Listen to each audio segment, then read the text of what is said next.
UNICEF said around 9,000 families were affected from the floods that hit a number of areas and governorates in Yemen. Torrential rains have caused great damage in many areas and also resulted in many deaths. This report has more details.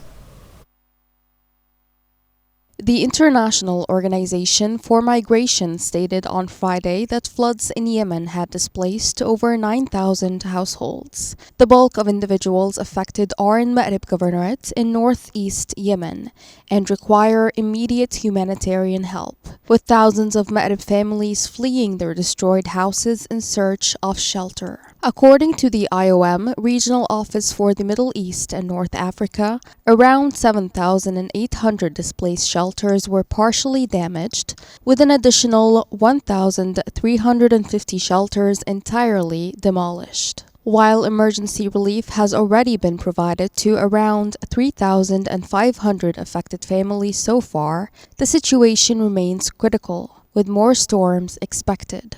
The Houthi rebels who control the area announced on Friday that the death toll from the floods in the western province of Hodeidah has gone up to 84 since the start of August. According to the Houthi-run Saba news agency, around 25 people have been injured in the flooding this month. It also stated that floodwaters had reached the city of Al-Hudaydah's northern entrance, inundating hundreds of houses and other structures, severely damaging housing and agricultural lands and shutting off several highways. Other parts of Yemen have also been affected, with 5 killed and 17 reported missing in the Mar Governorate south of the capital Sana'a.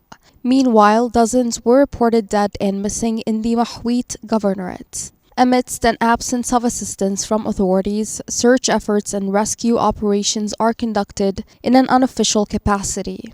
Floods have affected over 33,000 families across Yemen since the rainy season began in mid-July. The harsh weather has aggravated the country's humanitarian crisis, with over 18.2 million people already in need of aid prior to the flooding.